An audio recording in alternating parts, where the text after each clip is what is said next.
It's Conduit News Radio with Paul Harrell.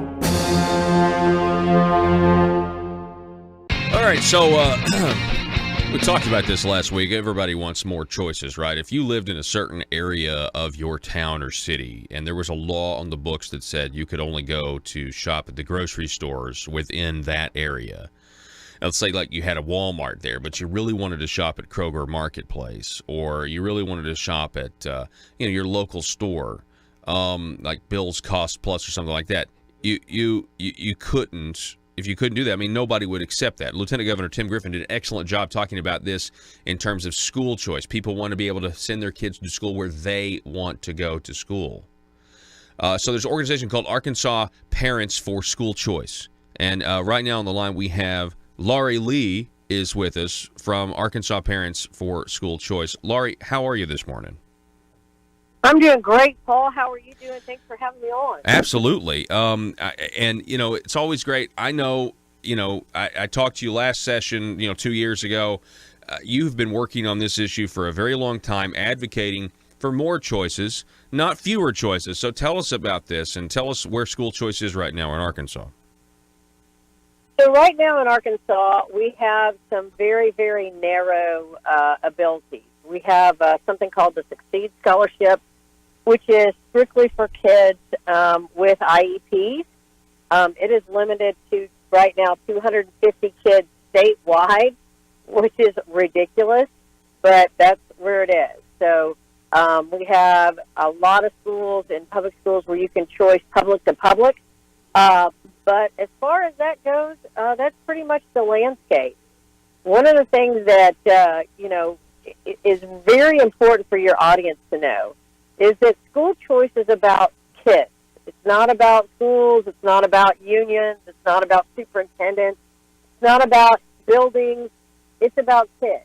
And so, the teachers union and the superintendents union told a colleague of mine that this was the hill that they were going to die on this session, that they were going to make sure that school choice did not see the light of day in Arkansas. And so begs the question, why do we have 76 Republicans in the House and we cannot get a bill passed that is very narrow in scope to allow educational freedom, if you will, to allow families and students? The bill that will be proposed is aimed at low-income, special needs, military, and foster children, so our most vulnerable families, to allow them to find options for their kids. So basically, legislators are going to need to make a choice between special needs kids and foster kids and the teachers union is basically what it is, Paul. Yeah, so when you say the teachers union, a lot of people say, whoa, we don't have unions here. But when it comes to education, that's not really the case, is it? I mean, it's kind of a I was talking earlier, government interests. They're some of the most powerful special interests down there. They're probably some of the biggest lobbies, and the Education Association is certainly one of them. So the AAEA, which is run by a man named Richard Abernathy, is actually the state's probably most powerful union and lobby. They are the superintendents, and so they oversee the school districts throughout our state. And here's the deal. What you might not know is that their dues and his salary are paid by public funds. So we pay them to go and lobby against what Arkansans want. So we ran a poll about 2 weeks ago statewide in some specific districts, and we do this every year, and found that 75% of Arkansas voters want school choice. They want people who are unhappy with their schools to be able to find a different alternative for their children. And that's a reasonable thing. I mean, we would concede, and I'm sure you would agree, Paul, that if your kid's going to a public school, a zoned public school, and you like it, you're not going anywhere, nor should you, right?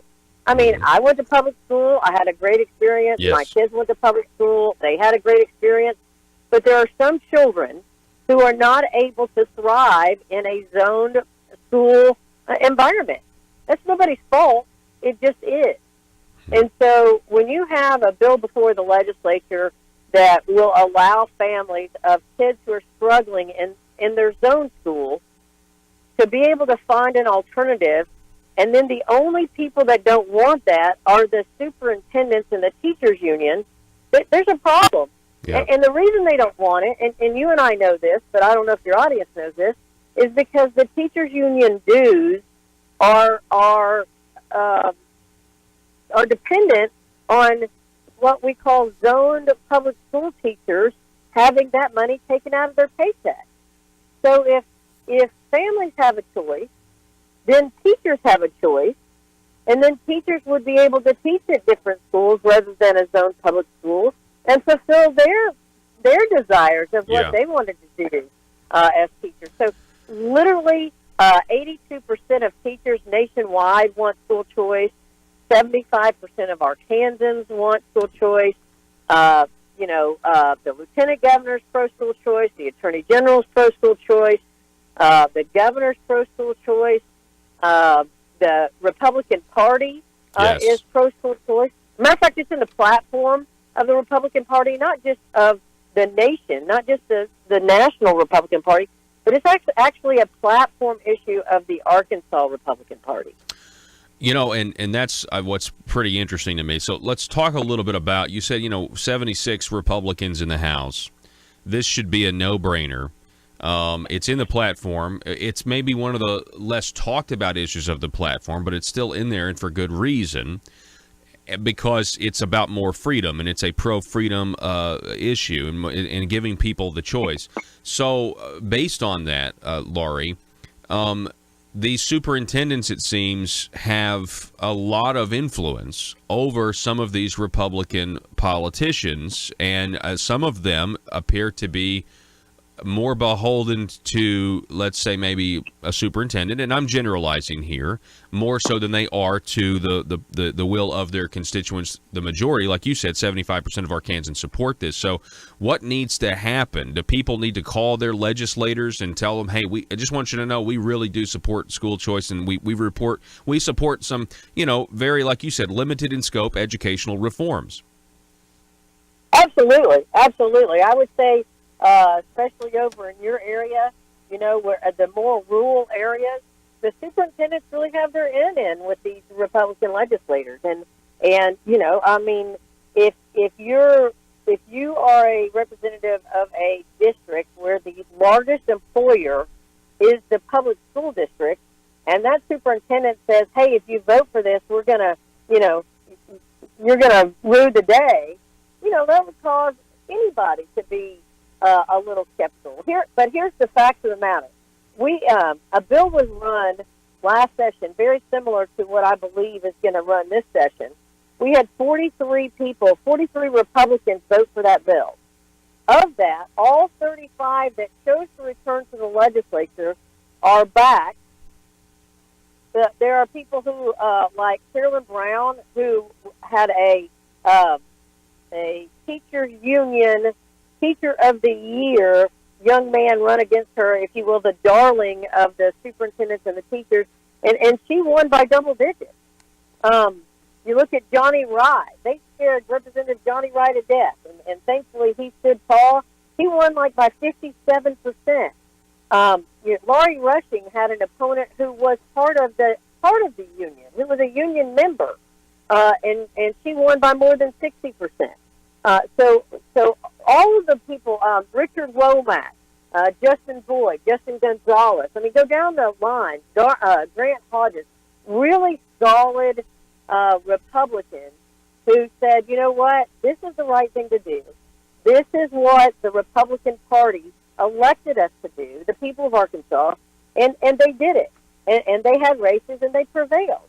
And so, while I understand why a rural legislator would be a little tentative, what I don't understand is we ran a poll in those districts. Well, we didn't. Organization did, and with John Gilmore, and found that in some districts, like District 60, over where Representative Fran Kavanaugh is a representative, 80% of her constituents across all demographics. This was not a Republican poll, Paul. This was and there's an organization called the Reform Alliance. You can go on their website and you can look at the poll results. that they did district by district and see that in that specific district, 80% of the voters want people to have options. And so it has constantly amazed me over the last more than a decade trying to understand why solid Republicans on this issue get squishy because of the superintendent's union. And I just, it amazes me. Well, I'm really glad that you called out some names there. You gave these examples about how they had opponents, but guess what? The people still sent them back, and it's because the people are on your side. And I guess if we get across anything in this interview, what you seem to be saying is, look, vote the way people have been voting for Republicans, for 10 years now, pretty much here in Arkansas. They know what the platform is. They agree with the ideas. So vote the platform and rely on the people to send you back to Little Rock. Absolutely. And here's the deal. Nobody in Arkansas, very few, I should say, side with the teachers union. I mean, this is a ridiculous deal. When we go into communities and we talk to people about school choice, and they say, absolutely. Now, the teachers union want to make it about shutting down public schools. Well, that's a ridiculous assertion. This bill that's coming before the legislature will affect 0.3%, not 3%, 0.3% of the K-12 population in the state of Arkansas. Less than 1,500 students statewide. And Wow. It is for special needs kids, foster kids, kids of active duty military, and low-income kids. Because let's face it, Paul, if you're wealthy or you have means or influence and your kid's struggling in school, guess what you can do? You can go out and hire a tutor or send them to private school or get them the therapies they need. But we have literally thousands of children that are relegated to failure because their families don't have any options. And people wonder why we don't have a educated workforce. People wonder why our graduation rate's at 73% and remediation rate is at 50%. Well, there's no wonder when you have kids that are stuck in a system that they don't fit in. Mm-hmm. And that's nobody's fault. Everybody in this argument wants to blame somebody. They want to blame the school, or they want to blame the teachers, or they want to blame, there's no blame. There are square kids, and the system is round. Okay, I mean, you said it just. What would you do if you were made to go to the grocery store that you didn't want to go to? Here's a better analogy. Who in their right mind would make a kid who has celiac eat a sandwich for lunch? Mm-hmm. So who in their right mind would make a kid who's lactose intolerant, drink milk for lunch? Why are we saying then that these children who, through no one's fault, don't fit in the system and need a different model of education just have to be stuck there because their parents can't afford it? That's the argument. Yeah. No, and it's a simple argument of more choice, more freedom, and it should be bipartisan. And we're going to continue watching this, Laurie, and I really appreciate you coming on the program. We're going to clip this video out. We're going to send it out. Hopefully it can be used to, persuade whatever Republican needs persuading. This is a platform issue. It should be a slam dunk. And I'd love to have you back on as things develop because I know the session is still pretty young. So, Laurie Lee, I appreciate you coming on the program this morning. Hey, thanks, Paul. And people can go to Arkansas Parents for School Choice website or Facebook. It's ARP4SC, and they can actually get in touch with their legislature through that website. That's ARP4SC.com, and there's a form there, and send a letter straight to your legislator saying that you support school choice and a bill that's going to be a tax credit scholarship that will be before the legislature here not too long. All righty. Laurie, we appreciate it. You have a great week. Thanks, Paul. Thank you. All right. That's, again, Arkansas Parents for School Choice, ladies and gentlemen. It's Arkansas Parents for School Choice.